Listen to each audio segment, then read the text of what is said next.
दोस्तों, स्वर विज्ञान कहता है कि जब हम सांस लेते हैं तो इसे सगुण कहते हैं और जब हम सांस छोड़ते हैं तो इसे निगुण कहते हैं।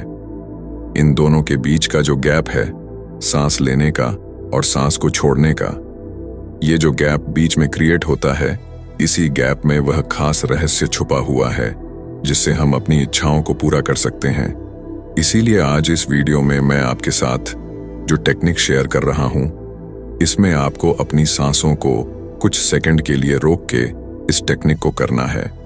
आपको कुछ चीजें लिखनी है, लेकिन उनको लिखना किस तरह से है, किस तरह से आपको वहां पर विजुअलाइजेशन करना है, कितना टाइम वहां पर लगाना है, कितने दिन तक इस टेक्निक को करना है, ये सारी की सारी जानकारी बेहद इंपॉर्टेंट है।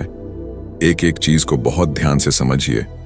फिर मैं जैसे हर वीडियो में बताता हूं कि इन सारी चीजों को फिर कनेक्ट करिएगा और फिर आप अपने ज्ञान बुद्धि विवेक से पूरा ऑडिट करिएगा इस चीज को कि क्या यह चीज आपकी लाइफ में फायदा आपको दे सकती है। दो तरह की यहां पर थॉट आएंगे आपके पास। दोस्तों, हमारा सबकॉन्शियस माइंड और हमारा कॉन्शियस माइंड किस तरह से काम करता है। पहला थॉट यहां पर आपके पास ये आएगा कि ये चीज कॉन्शियस माइंड ये कहेगा कि ऐसा नहीं हो सकता, लेकिन फिर आप जब अपने सबकॉन्शियस माइंड से इसके आंसर पूछते हैं कि क्या ऐसा पॉसिबल है, तो आपका सबकॉन्शियस माइंड आपको बताएगा कि देखो, अगर आप विपासना टेक्निक ले, आप रेकी ले, या आप हिप्नोसिस ले, या आप एनएलपी ले, या आप कोई और मैनिफेस्टेशन की टेक्निक ले, और भी बहुत सारी टेक्निक है, लेकिन इन सारी टेक्निक में कहीं ना कहीं आपकी सांसों के ऊपर काम हो रहा है, डायरेक्टली और इनडायरेक्टली। स्वर विज्ञान भी यही कह रहे हैं कि आपका जो सांस लेने का और सांस छोड़ने का जो बीच में गैप है, या जो आप सांस आपने रोक के रखी है, उस टाइम पर आप जो भी मैनिफेस्ट करते हैं और वहां पर भी आपका जो ध्यान है वह आपकी चंद्र नाड़ी के ऊपर हो, यानी कि लेफ्ट नोज के ऊपर हो, यानी कि लेफ्ट नोज से आपकी सांस आ जा रही हो। यहाँ कई सारे लोग जो स्वर विज्ञान को और ज्यादा डिटेल में जानते हैं, वो एक ऑब्जेक्शन क्रिएट करते हैं कि स्वर विज्ञान में तो ये कहा गया है कि हमारी जो चंद्र नाड़ी है या हमारी जो सूर्य नाड़ी है, यह इस टाइम पर चलती है।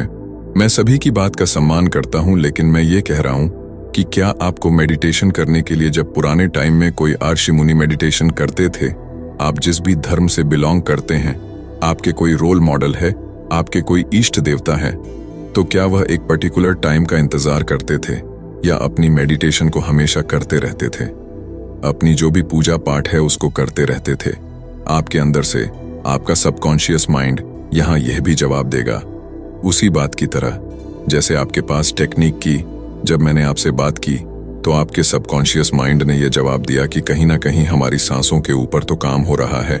ऐसे ही आपको यहाँ भी आपका सबकॉन्शियस माइंड ये जवाब देगा कि जितने भी हमारे रोल मॉडल है या हमारे देवता है, जिस भी धर्म से हम बिलोंग करते हैं, वो हमेशा इस अपना जो भी उनका रिचुअल है, जो भी उनका मेडिटेशन का तरीका, जो भी उनका ध्यान लगाने का तरीका है, उसको वह हमेशा करते रहते थे। लेकिन यहाँ एक और चीज आएगी कि मैं इस बात को भी मानता हूं कि एक पर्टिकुलर जो टाइम होता है, जब इस सृष्टि में एक टाइम पर्टिकुलर होता है, वहां उस टाइम के ऊपर कुछ एक हमारी शक्तियां कम ज्यादा हो सकती हैं। लेकिन इसका मतलब ये नहीं है कि आप उस टाइम का ही इंतजार करते रहे। मैं आपको एक फ्रेंड होने के नाते ये चीज बता रहा हूं कि आपको हर टाइम पर आप इन चीजों को कर सकते हैं। आप उस पर्टिकुलर टाइम का ही इंतजार ना करते रहे, उस टाइम पर भी करें नो डाउट, लेकिन आप वैसे भी करें वैसे आप जब नॉर्मल टाइम में भी कर रहे हैं, तो तब क्या इस श्वास को बदला जा सकता है? डेफिनेटली बदला जा सकता है, क्योंकि जैसे ही आप जिस चीज के ऊपर आप अपना ध्यान लगाना शुरू करते हैं, वही एनर्जी बहनी शुरू हो जाती है। ये 100% श्योर है। इसके लिए जरूरी है कि आप बैठकर थोड़ी देर के लिए ध्यान लगाएं कि आपकी चंद्र नाड़ी चल रही है। आप हाथ से चेक कर लीजिए कि बायां स्वर चल रहा है, तो ये हमारी जो चंद्र नाड़ी है, इसको आप जो हमारी ईड़ा नाड़ी भी जिसे कहते हैं, इसके ऊपर ध्यान लगा सकते हैं, इसके ऊपर ध्यान शिफ्ट कर सकते हैं। पहला काम आपको यही करना है, आपको एक relax state of mind create करनी है और इस चंद्र नाड़ी के ऊपर ध्यान लगाने की प्रैक्टिस करनी है। दूसरा काम आप यहां पर करेंगे कि कुछ एक अफर्मेशन को लिखेंगे। जब लिखने बैठेंगे तो हो सकता है कि आपकी अफर्मेशन बड़ी हो, तो आप 21 बार या 11 बार जरूर लिखें।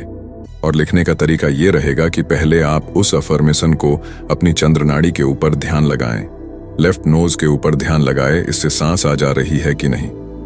आपके कंधे और स्पाइन यहाँ पे सीधे रहने चाहिए। इस टाइम पर जब आप ऐसा कर रहे हो, कोई आपको डिस्टर्ब करने वाला ना हो, बढ़िया सी आपकी डायरी हो, अच्छा सा आप पेन ले, रेड कलर का पेन ले तो और भी बढ़िया।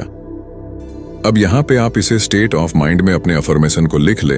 एक बार बढ़िया सी सांस आपको नॉर्मल रखनी है, यहाँ पर कोई सांस रोकनी नहीं है, कुछ नहीं करना। इसके बाद जब आप अफर्मेशन लिख रहे हो, पहली बात तो यहाँ पर कई सारी अफर्मेशन की भी बात कर लेते हैं। मान लीजिए कि जैसे कि आप पैसे के बारे में अफर्मेशन लिख रहे हैं, तो आप इस तरह लिखेंगे कि मैं बहुत सारा पैसा या धन कमा रहा हूँ। हो सकता है कई लोग जब वो लिख रहे हो कि मैं यह चीज कर चुका हूँ, इतना पैसा मुझे मिल चुका, ऐसी हेल्थ मुझे मिल चुकी है, ऐसे रिश्ते मुझे मिल चुके हैं, तो वहां पर उनका कॉन्शियस माइंड ऑब्जेक्शन क्रिएट करे। तो वहां पर वह क्या करेंगे कि उस चीज को कमा रहा हूं लिखेंगे, क्योंकि कमा रहा हूं इसमें आपका माइंड ऑब्जेक्शन नहीं करेगा। तो आपका जो कॉन्शियस माइंड है, जो लॉजिकल माइंड है, वो आपके बीच में नहीं आएगा।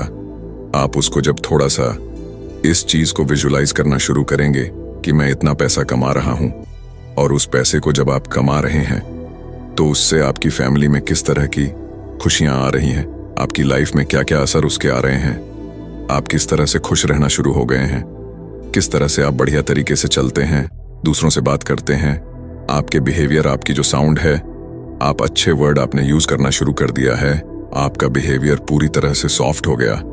इन सारी चीजों को थोड़ा सा विजुलाइज वहां पर आप करना शुरू कर दें। जैसे जैसे ये विजुलाइजेशन बढ़ता रहेगा, यहाँ पर एनएलपी ये कहती है कि आपके जो न्यूरल पाथवे हैं वह उन्हीं हार्मोन को रिलीज करना शुरू कर देंगे, उन अच्छे हार्मोन को जो आप उस विजुलाइजेशन में फील कर पा रहे हैं।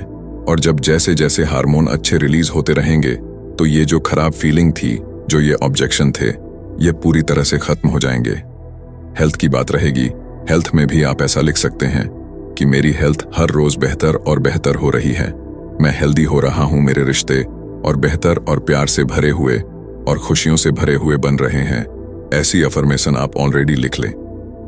अब आप क्या करेंगे, आपने बढ़िया स्टेट ऑफ माइंड में बैठे, आपने ध्यान लगाया, अपनी चंद्र नाड़ी के ऊपर कंधे और स्पाइन को सीधा करते हुए बढ़िया सा आपने माहौल वहां पर क्रिएट किया जहां आपको डिस्टर्ब करने वाला कोई ना हो सके तो वहां पर कोई परफ्यूम आपके पास हो तो उसको भी थोड़ा सा वहां पर स्प्रे कर ले अपने आसपास, ताकि वहां पर आपको अच्छी एक डिवाइन जो एनर्जी है, अच्छी सी खुशबू आपको फील हो। उसके बाद इन अफर्मेशन को बहुत ही प्यार से रेड कलर के पेन से इनको लिखें। कितनी बार लिखेंगे? मिनिमम 11 बार लिखें, मैक्सिमम 21 बार लिखें। अब आपको सांस लेनी है। अपनी लेफ्ट नाड़ी से, चंद्र नाड़ी से सांस ली। मानो आपकी जो चंद्र नाड़ी है वो पूरी तरह से इस सांस को ले रही है। आप ऐसा भी कर सकते हैं, आप इस राइट नोज को आप बंद करके और लेफ्ट से सांस भर सकते हैं। सांस भरने के बाद इस सांस को होल्ड करके रखना है। कितनी देर? बस 15 से 20 सेकंड तक। इतनी देर ही आपको उस अफर्मेशन को आपको बहुत ही प्यार से पढ़ना है। पेन को साइड में रख देना है, उस अफर्मेशन को सामने रखकर सांस भरते हुए, इस सांस को होल्ड करते हुए, अफर्मेशन को उंगलियों के साथ फील करते हुए इसे पढ़ लेना है। मन ही मन बोल के पढ़ सकते हैं। फिर सांस को आपको छोड़ देना है, फिर दोबारा से सांस भरनी है। 11 बार आपको सांस भरनी है, 11 बार रोकनी है और 11 बार ही इसको ऐसे हाथ के साथ टच करते हुए बहुत ही प्यार के साथ और ग्रेटिट्यूड के साथ इसे पढ़ना है। मैं आपको एक बहुत बड़ा सीक्रेट ये बता रहा हूं, आप अगर थोड़ा सा इन चीजों को काफी टाइम से फॉलो कर रहे हैं तो आप बहुत सारे लोग इस बात को समझ भी जाएंगे कि जब मैंने ये कहा है कि जो हमारे गैप है, जो हमारी सांसों के बीच का, या जब हम अपनी सांस को होल्ड करके रखते हैं, अपने मणिपुर चक्र और अपने जो चंद्र नाड़ी है उससे सांस लेते हैं, तो बहुत कुछ चीजें हमारी लाइफ में बदल सकती हैं।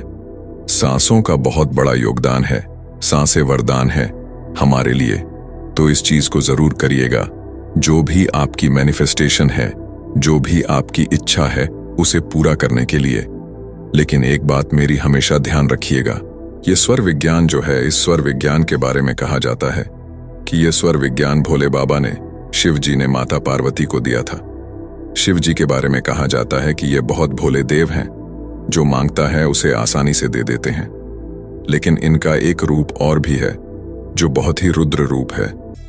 इसलिए यह मेरी रिक्वेस्ट है आप सभी से, जो भी चीज आप मैनिफेस्ट कर रहे हैं, जो भी चीज आप मांग रहे हैं, वो चीज किसी दूसरे को नुकसान पहुंचाने के इरादे से ना हो, वो उसमें प्योर इंटेंशन ये हो कि उस चीज से मेरी लाइफ में भी फायदा हो और दूसरों की लाइफ में भी मैं फायदे जोड़ सकूं, तभी इन चीजों को करिएगा। क्योंकि अगर आप किसी दूसरे को नुकसान पहुंचाने के इरादे से कर रहे हैं तो उसका वो ठीक नहीं रहेगा, मेरा ऐसा मानना है। और दूसरा, एक इंपॉर्टेंट चीज और बता देता हूं। ये जो स्वर विज्ञान है, बहुत लोग ये सोचे कि भाई मान लीजिए आप हिंदू धर्म के हो, आप कर सकते हो, मैं नहीं मानता। मैं किसी और धर्म का हूं तो आप इसको हिंदू धर्म से ही कनेक्ट करके ना देखें, क्योंकि ये एक बहुत ही पहुंची हुई चीज है। ये बहुत ही गुड रहस्य है। ये हमारी सांसों से जुड़ा हुआ, और सांस किसी धर्म से नहीं जुड़ी हुई है। तो इस बात को मेरी ध्यान रखिएगा और अपनी मैनिफेस्टेशन, अपनी इच्छाओं को पूरा करने के लिए आप इस बहुत ही इंपॉर्टेंट चीज को सीख सकते हैं। और इस अफर्मेशन को एक ही बार लिखना है और इसे आप अपने बिस्तर में तकिए के नीचे रख सकते हैं और इसको कम से कम 21 दिनों तक जरूर करें। इसके बाद अगर आपको फायदा नहीं मिल रहा है तो इसको करना बंद कर दें और ज्यादा परेशान मत होइए। बाकी वीडियो को लाइक और चैनल को सब्सक्राइब करना ना भूले। मैं मिलता हूं आपसे बहुत ही जल्द एक और नई वीडियो के साथ। धन्यवाद।